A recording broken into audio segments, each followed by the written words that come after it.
students, welcome to ABHILAW, where law is simplified. This is your Professor Dr. Ambarish R. Patnigere, and we were talking about POCSO. In POCSO, we have completed nearly 4 chapters. Today, we are going to start the 5th chapter, which starts from section 19 to section 23. So, my dear children, let's start and begin the study of POCSO again. POCSO is very important act as far as judiciary is concerned, as well as our last year of law is concerned. So, chapter 5 talks about procedure for reporting of cases.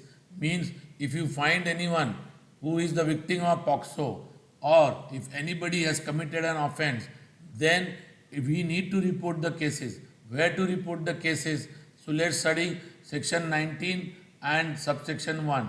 Notwithstanding anything contained in the code of CRPC or BNSS, any person including a child who has apprehension that an offence under this act is likely to be committed or has knowledge that such offence has been committed, he shall provide such information to the special juvenile police unit or the local police. So let's understand subsection 1 very clear. If the offence is committed or is going to likely be committed, if you know such kind of things, immediately you need to report to the special juvenile police unit or to the local police station. So subsection 1 says like this. Let's go to subsection 2. Every report given under subsection 1 shall have an entry number and it should be recorded in writing. This is the job of the police department. Subsection B, clause B, the information which has been given, it should be read over to the informant and shall be entered into the book to be kept by the police unit. Subsection 3 says, where the report under subsection 1 is given by a child, the same shall be recorded under subsection 2 in a simple language so that the child understand the contents and being recorded. I hope so you are able to understand what section 19 is talking about. Section 19 talks about reporting the cases and how to report the case. If you find an offence has already been committed or likely to be committed, the offence need to be reported to special juvenile police unit or to the local police station. Second, subsection clause 2 says should be recorded in writing. There should be a specific number given to that. And if the information is given by a child, it should be read, it should be written in a very simple language, and both the information, whatever has been written, needs to be read. Let's go to the subsection 4. Okay, if the child or the person who has written down, given the information, is not able to understand, then the translator or interpreter needs to be arranged such that the person will be able to understand what exactly he has said. Let's go to subsection 5. Where the juvenile police unit or local police unit is satisfied that the child against whom an offence has been committed is in need of care and protection. So it says that within 24 hours, such child needs to be shifted to the place where the child can be given care and protection. Let's go to subsection number 6. The special juvenile police unit or local police shall, without unnecessary delay, but within a period of 24 hours, report the matter to Child Welfare Committee. Now you should remember Child Welfare Committee, all these things are mentioned in Juvenile Justice Act. So the Child Welfare Committee is formed under chapter 5 of the Juvenile Justice Act, and special courts are being arranged, and where no special courts have been there, okay, a special court which will be designated specially for POCSO should be in the court of session. Let's go to the subsection 7. No person shall incur any liability, whether civil or criminal, for giving information in good faith, which has been given under subsection 1. Let's go to section 20. Section 20 talks about obligation of media, studio and photographic facilities to report the cases. Now, one of the important things we should understand about the Juvenile Justice Act is that there should be confidentiality. The child's dignity is very, very important as far as when you talk about Juvenile Justice Act. In the same way, what POCSO is saying, any person of media or hotel or lodge or hospital or club or studio or photographic facility by whatever name called, irrespective of the number of persons employed therein, shall on overcoming across any material or object which is sexually exploitative of the child, including pornography, sexual related or making obscene representation of a child or children through the use of any medium, shall provide such information to special juvenile police unit or to the local police as the case may be. Okay, that means if any of this institution which is mentioned in section 20, if they come to know there is such kind of material available which will exploit a child and which is sexually exploiting a child, then they should immediately provide that information to special juvenile police. Further it says, any person, section 21, any person who fails to report the section or commission of offence under subsection 1 of section 19 or 20, or who fails to record such offence under subsection 2 of section 19, shall be punished with an imprisonment of either description which may extend to 6 months, or with fine, or with both.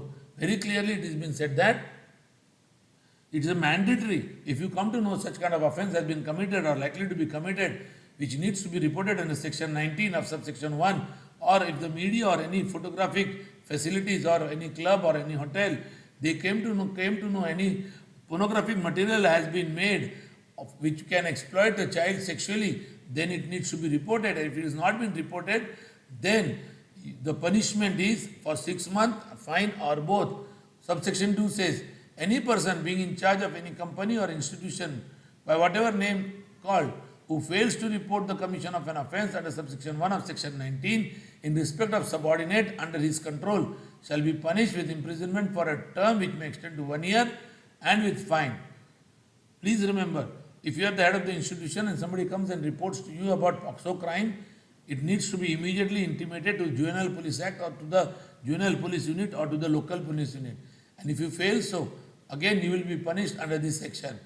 Provision of subsection 3 says, the provision of subsection 7 shall not apply to the child under this act. Let's go to section 22. Punishment for false complaint or false information. Now please remember, there are chances that people can give false information for certain vindictive of nature. So if anybody gives false information against any person, against an offence committed which is written in section 3, 5, 7 and 9, with the solely intention to humiliate or defame or threaten, then the punishment is nearly about 6 months or fine or with both. Let's go to the next slide. Subsection 2 of section 22. Where a false complaint has been made or false information has been provided by a child, no punishment shall be imposed. So section 22 talks about subsection 1, that the complaint has been given by someone adult, and then if it is a false complaint, 6 months imprisonment. If it is given by a child, then no imprisonment. Subsection 3, whoever not being a child makes a false complaint or provides false information against a child, knowing it to be false, thereby victimizes him. Means if somebody is talking about a child getting victimized and this information is false, then the punishment is for 1 year or with fine or with both. Let's go to the last section, section 23, procedure for media. Now you should always understand that whenever an offence has been registered under any police station, media comes into picture and immediately the information is given to the media. So exactly what media has to do when the offence is related with POCSO. What measures they have to take. No person make any report or present comments on any child from any form of media or studio or photographic facility without having complete and authentic information which may have the effect of lowering his reputation or infringing upon his privacy. What exactly this section is talking about? If you don't have proper information and authentic information by the concerned investigating officer, you should not put any material on media which will infringe the privacy of a child. Let's go to subsection 2.